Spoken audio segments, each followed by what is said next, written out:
நல்லது பண்றதுக்கு அரசியலுக்கு வாங்கடா, கொள்ளை அடிக்கிறது கொலை பண்றதுக்கு மாடா அரசியலுக்கு. Left side OMR, right side ECR. நடுவுல உங்க step stone secret plots. Beach resort plots just 24 lakhs onwards. Call 96268 99268. முதல்வர் திரு ஸ்டாலின் அவர்களுடைய தொகுதியான குளத்தூருக்கு வந்து அங்கே பெரம்பூர்லேருந்து ரோட் ஷோ மாதிரி போய் குளத்தூரில் போய் பரப்புரை பண்ணுறதா தான் பிளானு. ஆனால் அங்கே கூட்டின கூட்டத்தால் தாவேக்காவுடைய அந்த பரப்புரை வந்து பாதிக்கப்பட்டுச்சு. எலெக்ஷனுக்கு இன்னும் பார்த்தீங்கன்னா ஒரு அதிகபட்சம் 2 வாரம் தான் இருக்குது. ஆனால் இப்போவும் பார்த்தீங்கன்னா தாவேக்கா தரப்புலேருந்து எந்த ஒரு பரப்புரையும், அதாவது தீவிர பரப்புரை வந்து இன்னும் முன்னெடுக்கல. அதுக்கு வந்து திரு விஜய் அவர்களும் வந்து ஒரு முக்கிய காரணமாக இருக்காரா அப்படின்ற அந்த கேள்வியும் வருது. அவர் போகிற பல இடத்துல வந்து பார்த்தீங்கன்னா உள்ளூர் அந்த பிரச்சனையெல்லாம் இருக்குல்ல, அவர் வந்து சரியாக பேச மாட்டுறாரு. அடுத்த ஒரு அரசியல் வந்து ஒரு முக்கிய ஒரு ஃபோர்ஸாக இருக்கிறதுனால மக்களுடைய தீவிர பிரச்சனையெல்லாம் பேசணும் அப்படின்ற மாதிரி மக்களுடைய கருத்தா இருக்கு. டைமே இல்லை. ஏற்கனவே வந்து புதிய இடத்துல பாதுகாப்பு கொடுக்க மாட்டாங்கன்ற மாதிரி தாவேக்காவினர் ஒரு குற்றச்சாட்டு வச்சுக்கிட்டு இருக்காங்க. இதுக்கு பின்னாடி வந்து திமுக இருக்காங்க அப்படின்ற மாதிரி குற்றச்சாட்டி அவங்க வைக்கிறாங்க. இதெல்லாம் தாண்டி இருக்கிற அந்த கொஞ்சம் டைம்ல கூட ஏன் வந்து பரப்புரை செய்யக்கூடாது? விஜய் அவர்கள் எல்லா இடத்துக்கும் போக முடியுமான்னு கேட்டால் அது வந்து கொஞ்சம் சந்தேகக்கூடிய விஷயம் தான். ஆனால் அவங்களுடைய வேட்பாளர்கள், கட்சி நிர்வாகிகள் இவங்களுக்கெல்லாம் வந்து ஒத்துழைப்பு கொடுத்து அவங்க வந்து கிரவுண்டில் வந்து இன்னும் ஃபியர்ஸாக வேலை செய்யணுன்றது தான் நம்மளுடைய கருத்தாக இருக்குது. இதெல்லாம் பண்ணலைன்னா உண்மையாலே சொல்கிறேன், தாவேக்காக்கு இப்போவே வந்து ஒரு தோல்வி உறுதி அப்படின்றத நம்ம கன்ஃபார்மாக சொல்லிடலாம்.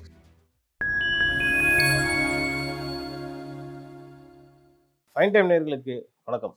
தாவேக்கா தலைவர் திரு விஜய் அவர்களுக்கு என்னதான் ஆச்சு? நீங்கள் பார்த்துருப்பீங்க, கடந்த வாரம் வந்து பெரம்பூரில் வேட்புமனு தாக்கல் பண்ணியிருந்தாரு. அதுக்கப்புறம் பெரம்பூரில் பரப்புரையும் பண்ணார். அங்கே பரப்புரையை முடிச்சுட்டு முதல்வர் திரு ஸ்டாலின் அவர்களுடைய தொகுதியான குளத்தூருக்கு வந்து அங்கே பெரம்பூர்லேருந்து ரோட் ஷோ மாதிரி போய் குளத்தூரில் போய் பரப்புரை பண்ணுறதா தான் பிளானு. ஆனால் அங்கே கூட்டின கூட்டத்தால் தாவேக்காவுடைய அந்த பரப்புரை வந்து பாதிக்கப்பட்டுச்சு. திரு விஜய் அவர்கள் வந்து அங்கே பேசக்கூடிய அந்த விஷயத்தையும் வந்து சரியாக பேசாமல் போயிட்டார். வேட்பாளருடைய பேரை கூட வந்து அங்கே தப்பாக சொல்லியிருந்தார். என்னென்னா, குளத்தூரில் வந்து முன்னாள் எம்எல்ஏ VS பாபு போட்டிடுறாரு, அவருக்கு பதிலாக பிரபு அப்படின்ற மாதிரி விஜய் அவர்கள் தப்பாக சொல்லியிருந்தார். அது ஒரு விமர்சனத்துக்கு உள்ளாச்சு. ஸோ அதெல்லாம் தாண்டி எலெக்ஷனுக்கு இன்னும் பார்த்தீங்கன்னா ஒரு அதிகபட்சம் 2 வாரம் தான் இருக்குது. ஆனால் இப்போவும் பார்த்தீங்கன்னா தாவேக்கா தரப்புலேருந்து எந்த ஒரு பரப்புரையும், அதாவது தீவிர பரப்புரை வந்து இன்னும் முன்னெடுக்கல. அதுக்கு வந்து திரு விஜய் அவர்களும் வந்து ஒரு முக்கிய காரணமாக இருக்காரா அப்படின்ற அந்த கேள்வியும் வருது. ஸோ வந்து அதான் நான் ஏற்கனவே சொன்ன மாதிரி குளத்தூரில் பரப்புரை பண்ணார். இப்போ 2 நாளுக்கு முன்னாடி பாண்டிச்சேரியில் போய் பரப்புரை பண்ணார். அங்கே நல்ல கூட்டம் கூடிச்சு, நிறைய விஷயம் பேசினார். அதெல்லாம் கூட ஓகே. ஆனால் அவர் போகிற பல இடத்துல வந்து பார்த்தீங்கன்னா உள்ளூர் அந்த பிரச்சனையெல்லாம் இருக்குல்ல, அவர் வந்து சரியாக பேச மாட்டுறாரு. இன்னும் கொஞ்சம் டீப்பாக பேசணும். ஏன்னா தாவேக்கா வந்து ஒரு அடுத்த ஒரு அரசியல் வந்து ஒரு முக்கிய ஒரு ஃபோர்ஸாக இருக்கிறதுனால மக்களுடைய தீவிர பிரச்சனையெல்லாம் பேசணும் அப்படின்ற மாதிரி மக்களுடைய கருத்தா இருக்கு. ஸோ அதெல்லாம் வந்து திரு விஜய் அவர்கள் இதுக்கப்புறம் இருக்கிற இந்த நாளில் வந்து அவர் மாத்திப்பாரான்றது ஒரு கேள்விக்குறியா இருக்கு. மாத்தினார்னா அவருக்கு நல்லது. ஸோ இப்போ வரை மறுபடியும் நம்ம சென்னைக்கு வருவோம். இன்னைக்கு வந்து திரு விஜய் அவர்கள் வில்லிவாக்கம் அங்கே வந்து ஆதவர்ஜுனா போட்டிடுறாரு. அவரை ஆதரிச்சு திரு விஜய் அவர்கள் வந்து அங்கே வந்து பரப்புரை செய்யறதா இருந்துச்சு. ஆனால் கடைசி நேரத்தில் அது கேன்சலும் ஆயிருக்கு. அதுக்கான காரணம் என்னன்னு பார்த்தீங்கன்னா, வில்லிவாக்கத்தில் 12 மணிலேருந்து 1 மணி வரைக்கும் பர்மிஷன் கொடுத்துருந்தாங்க விஜய் அவர்கள் வந்து பரப்புரை செய்ய. அங்கே வந்து கொடுத்துருந்த டைமிங் என்னன்னு பார்த்தீங்கன்னா, 12லேருந்து 1 மணி வரைக்கும் அவங்க பரப்புரை செய்யலான்ற மாதிரி எலெக்ஷன் கமிஷன் பர்மிஷன் கொடுத்துருந்தாங்க. அதுக்கப்புறம் 2லேருந்து 3 மணி வரை டி நகர்ல ஒரு பரப்புரை செய்யறதா இருந்துச்சு. பொதுச் செயலாளர் புஷி ஆனந்த வந்து ஆதரிச்சு பரப்புரை செய்யறதா இருந்துச்சு. என்னன்னா, இந்த குறிப்பிட்ட நேரத்துல வில்லிவாக்கத்திலிருந்து டி நகர் வரதுக்கு கொஞ்சம் சிக்கலா இருக்கும், நம்மளால வர முடியாது அப்படின்ற அந்த காரணத்தை சொல்லி திரு விஜய் அவர்கள் இப்போ வந்து பரப்புரையை கேன்சல் பண்ணிட்டான்ற மாதிரி நமக்கு செய்திகள் வாயிலாக தகவல்லாம் கிடைச்சிருக்கு. திரு விஜய் அவர்களோட இந்த முடிவு சரியா இல்லையான்றதான் நம்ம இந்த வீடியோல பார்க்க போறோம். என்னன்னா, டைமே இல்லை. ஏற்கனவே வந்து புதிய இடத்துல பாதுகாப்பு கொடுக்க மாட்டாங்கன்ற மாதிரி தாவேக்காவினர் ஒரு குற்றச்சாட்டு வச்சுக்கிட்டு இருக்காங்க. இதுக்கு பின்னாடி வந்து திமுக இருக்காங்க அப்படின்ற மாதிரி குற்றச்சாட்டி அவங்க வைக்கிறாங்க. இதெல்லாம் தாண்டி இருக்கிற அந்த கொஞ்சம் டைம்ல கூட ஏன் வந்து பரப்புரை செய்யக்கூடாது?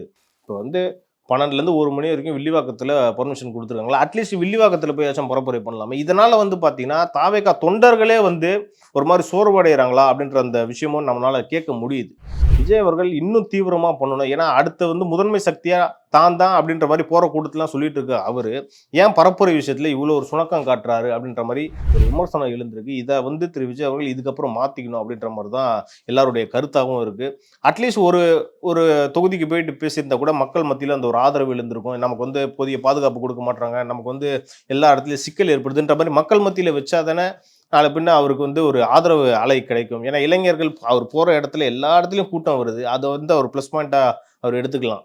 அது ஏன் அவர் பண்ண மாட்டாருன்றது தான் வந்து இன்னைக்கு தாவேகா தொண்டர்களே இன்னைக்கு சமூக வலைதளத்தில் என்னால் பார்க்க முடிஞ்சு. ஏன்னா நம்ம தொடர்ந்து நம்ம சேனலில் வந்து பார்த்துருப்பீங்க, தாவேகா சார்ந்த பல தகவலை வந்து நான் உங்களுக்கு சொல்லியிருக்கேன்.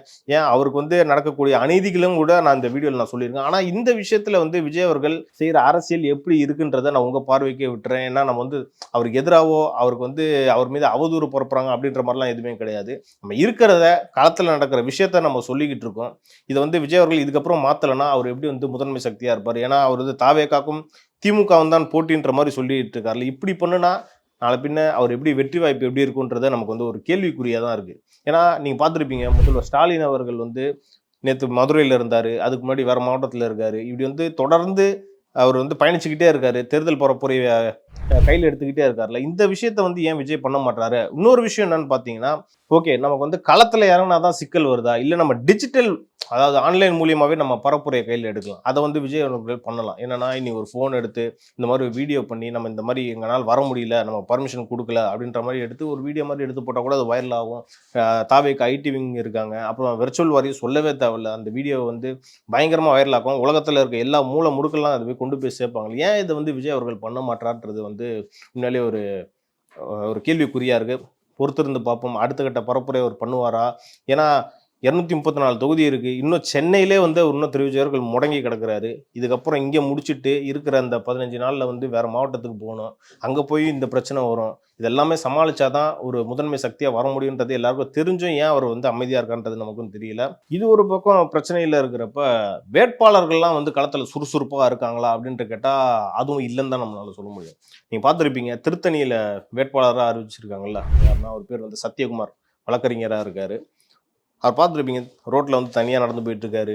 டீ கடையில் வந்து யாராவது டீ குடிச்சிட்டு இருக்கவங்கள்ட்ட போயிட்டு டீ குடிக்கிறீங்களான்னு கேட்குறாரு. ஆந்திராவுக்கு போகிற பஸ்ஸை பார்த்துட்டு வணக்கம் வைக்கிறாரு. அப்புறம் போகிற லாரி வண்டிகள்லாம் பார்த்துட்டு வணக்கம் வச்சுட்டு இருக்காரு. அவருடைய பரப்புரை வந்து அவரே பார்க்க காமெடியாக இருக்குன்ற மாதிரி தான் இருக்குது.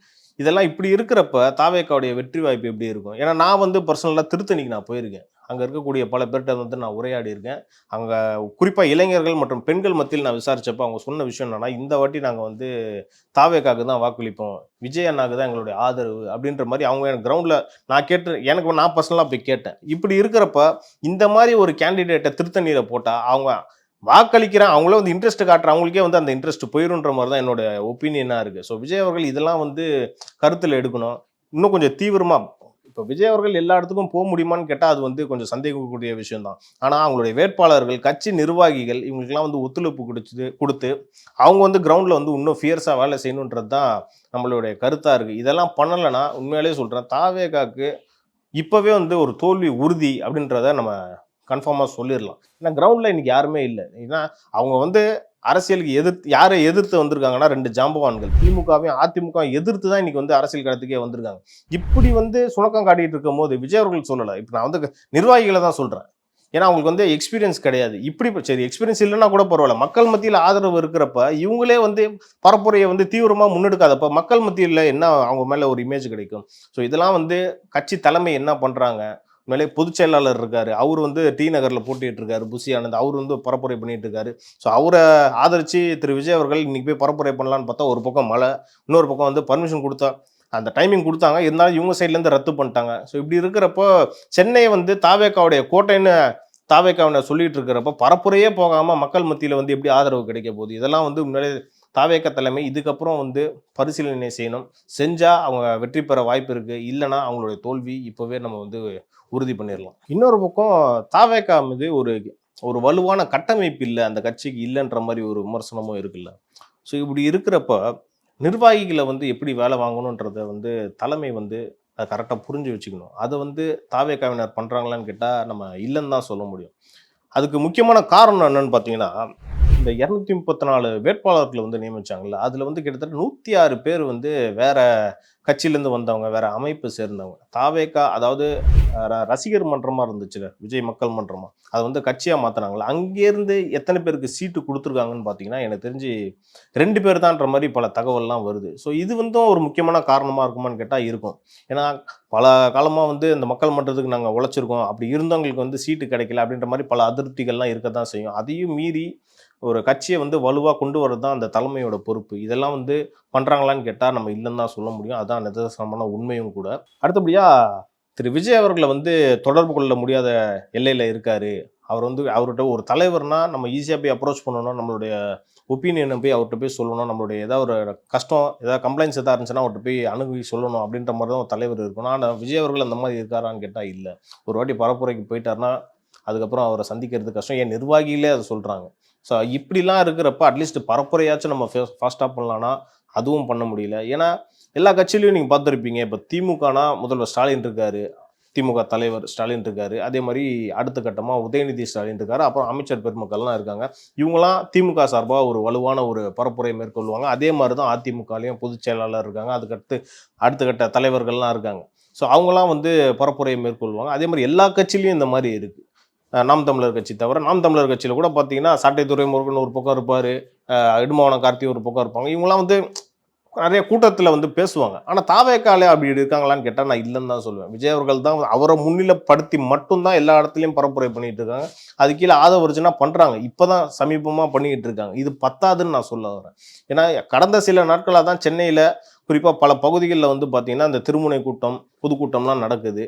ஸோ இதெல்லாம் வந்து லாஸ்ட் மினிட்ல ஹரிபரியாக பண்ணால் மக்கள் மத்தியில் எப்படி போய் ஒரு நல்ல பேர் கிடைக்கும், மக்கள் மத்தியில் எப்படி உங்களுடைய நம்பிக்கையை வந்து விதைப்பீங்கன்றது தான் ஒரு கேள்விக்குறியாக இருக்குது. உண்மையிலே விஜய் அவர்கள் செஞ்ச தப்பு என்னன்னு பார்த்தீங்கன்னா என்னோட ஒப்பீனியன் படி அவர் வந்து அடுத்த கட்ட தலைவர்களை வந்து முன்னிலைப்படுத்தியிருக்கணும். அப்போவே கட்சி ஆரம்பிச்சப்போ குறிப்பாக செங்கோட்டையெல்லாம் வந்து ஏறக்குறைய 4 மாதம் 5 மாதம் ஆக போகுதுன்னு நினைக்கிறேன். அவருக்கு வந்து கட்சியிலே வந்து முக்கியத்துவம் கொடுக்குறாங்களா, கட்சிகளை வந்து அவர் முன்னிலைப்படுத்துகிறாங்களான்னு கேட்டால் எனக்கு வந்து சந்தேகமாக தான் இருக்குது. ஸோ அவர் வந்து ஒரு முக்கியமான லீடரு, ஒரு மூத்த ஒரு அரசியல் தலைவராக இருக்கிறப்போ அவர் வந்து ஒரு கோபிச்செட்டிப்பாளையத்தில் ஒரு சீட்டை கொடுத்து அவர் வந்து ஒரு எம்எல்ஏ ஆக்கிடலாம். கட்சியில் வந்து எப்படி அவங்களுக்கு வந்து இம்பார்ட்டன்ஸ் கொடுக்குறாங்க அப்படின்றது வந்து அவங்க பார்த்தாலே தெரியும் அவர் எங்கே வச்சுருக்காங்கன்றது. அவர் வந்து ப்ராப்பராக யூஸ் பண்ணியிருந்தா அவரை வந்து ஒரு விஜய்க்கு வந்து ஒரு ஆலோசகராக இருந்தால் சில பிரச்சனைகளை வந்து தவிர்த்துருக்கலான்றது தான் என்னுடைய கருத்துக்களாக இருக்குது. பொறுத்திருந்து பார்ப்போம். இன்னும் 2 வாரம் இருக்குது. இந்த 2 வாரத்தில் விஜய் அவர்கள் எப்படி பரப்புரை மேற்கொள்ள போகிறாரு, இல்லை எங்களுக்கு வந்து எலெக்ஷன் கமிஷன் அனுமதி கொடுக்கல, காவல்துறை அனுமதி கொடுக்கலன்ற இந்த மாதிரி சில்லி ரீசன்ஸை வந்து சொல்லி அவங்களுடைய தோல்வியை அவங்களே எடுத்துக்கிறாங்களா, இல்லை பரப்புரையை முன்னெடுத்து மக்கள் மத்தியில் நம்பிக்கையை சம்பாரித்து உண்மையாலே நாங்கள் தான் வந்து தூய சக்தி, நாங்கள் தான் வந்து ஒரு மாற்று சக்தின்றதை திரு விஜய் அவர்கள் நிரூபிப்பாரான்றதை நம்ம பொறுத்திருந்து பார்ப்போம். நன்றி.